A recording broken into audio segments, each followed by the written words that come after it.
If you enjoy videos like this, be sure to hit that like button and subscribe so we can bring you more insightful videos like this. Don't forget to click the bell icon to stay updated on our latest content. Now into the history.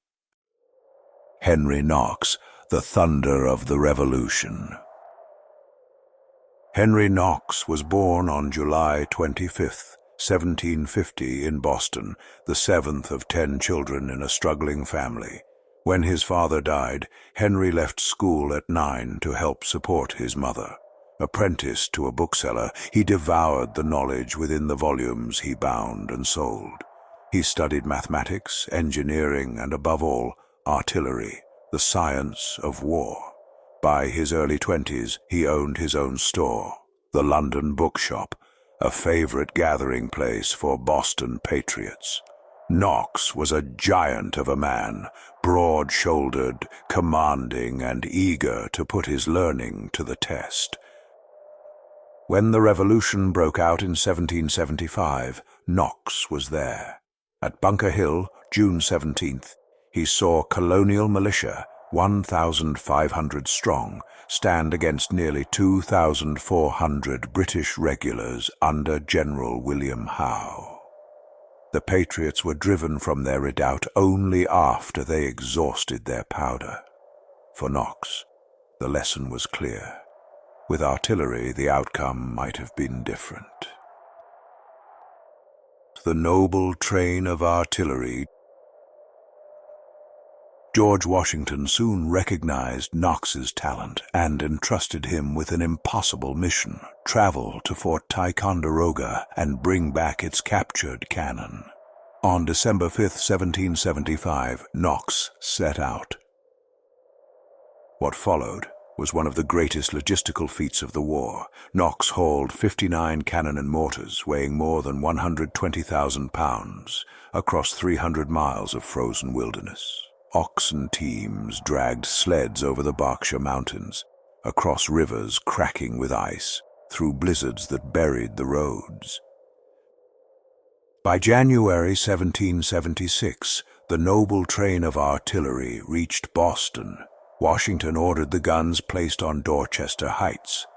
At dawn on March 5th, the British awoke to find themselves under the muzzles of heavy cannon. General Howe, commanding 11,000 British troops, recognized the city was lost. He evacuated Boston with his entire force and more than 1,000 loyalists. At just 25, Henry Knox had forced the British from one of America's largest cities.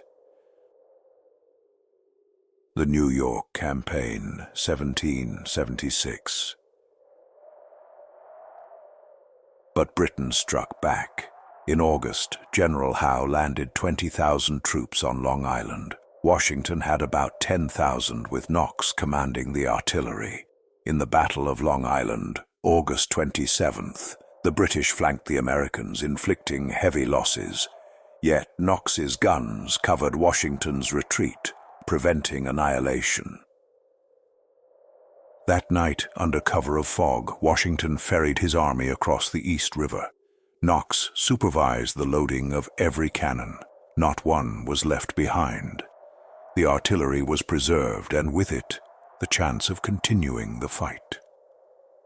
Through the defeats of White Plains and the disaster at Fort Washington, where 2,800 Americans were captured, Knox remained steady. Washington leaned on him as the army dwindled, retreating across New Jersey with barely 3,000 men. The Winter of Redemption, 1776 to 1777. On Christmas night, 1776, Washington resolved to strike back at the Hessians in Trenton. The operation required ferrying men, horses, and artillery across the ice-choked Delaware River in a snowstorm. Knox took charge. Through the night, he oversaw the movement of guns to the far bank. At dawn on December 26, his cannon fired devastating volleys down Trenton streets, breaking Hessian formations. Out of 1,500 Hessians, about 1,000 were captured. American losses, only 2 men. A week later, at Princeton, on January 3, 1777, Knox placed his artillery on high ground, unleashing fire on 1,200 British regulars under Colonel Charles Morhood. Washington personally led the counterattack, while Knox's guns shattered British lines. The victory forced the British to abandon most of New Jersey. Artillery had saved the Revolution. Philadelphia Campaign, 1777. In the summer of 1777, General Howe marched on Philadelphia with 18,000 British troops. Washington opposed him with about 11,000. At the Battle of Brandywine, September 11th, Knox's artillery checked the British advance long enough for Washington's army to escape. At Germantown, October 4th, Knox's guns blasted British positions in dense fog, though confusion led to eventual defeat. Despite losses, Washington's army survived. In the bitter winter at Valley Forge, Knox drilled and reorganized the artillery, ensuring it would be a disciplined force equal to Europe's best. Battle of Monmouth, 1778. On June 28, 1778, at Monmouth, New Jersey, Washington's 11,000 men clashed with 14,000 under General Henry Clinton. Under blistering heat, much of the army faltered, but Knox's artillery held firm. His well-placed batteries unleashed punishing fire that stabilized the American line. The result was a stalemate, but it proved the Continental Army, with Knox's artillery at its core, could meet the British on equal terms. The road to Yorktown, 1781. By 1781, the war shifted south. British General Charles Cornwallis entrenched at Yorktown, Virginia, with 8,000 troops. Washington with 16,000 Americans and French allies under General Rochambeau, prepared for a decisive blow. Knox directed the massive artillery siege. Beginning October 9, 1781, American and French cannon thundered day and night, systematically smashing British defenses. Knox orchestrated the placement and timing of every gun, coordinating barrages that silenced enemy batteries. Cornwallis, trapped and battered, surrendered on October 19, 1781. The war was effectively over. After the Revolution, Knox continued to serve Washington loyally.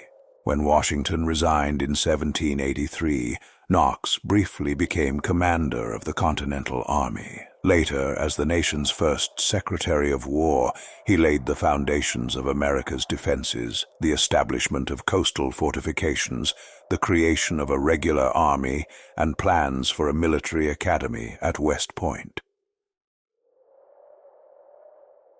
Legacy. Henry Knox rose from a poor Boston bookseller to a general whose decisions shaped the fate of a nation. He hauled the guns from Ticonderoga, covered retreats in disaster, ferried artillery across an icy river, and shattered enemy lines at Trenton, Princeton, Monmouth, and Yorktown. His artillery was the great equalizer against the finest army in the world. Knox's cannons leveled the field. Washington trusted him above all others, and the success of the Revolution owes as much to his iron determination as to any single man. It is no accident that Americans say something is as secure as Fort Knox. The great depository of American wealth is named for the man whose artillery strategy could lock down anything, who could secure the Revolution itself against impossible odds. Henry Knox, the thunder of the guns, the steady hand in chaos, and the immortal general of America's independence. Thank you so much for joining us and sticking around until the end of the video. We hope you've enjoyed this deep dive into the life of Henry Knox and gained a better understanding of his impact on the American Revolution. If you found this video informative, don't forget to hit that like button, subscribe to our channel, and turn on notifications so you never miss an update. We've got many more historical stories like this on the way. Thanks again for watching, and we'll see you in the next video.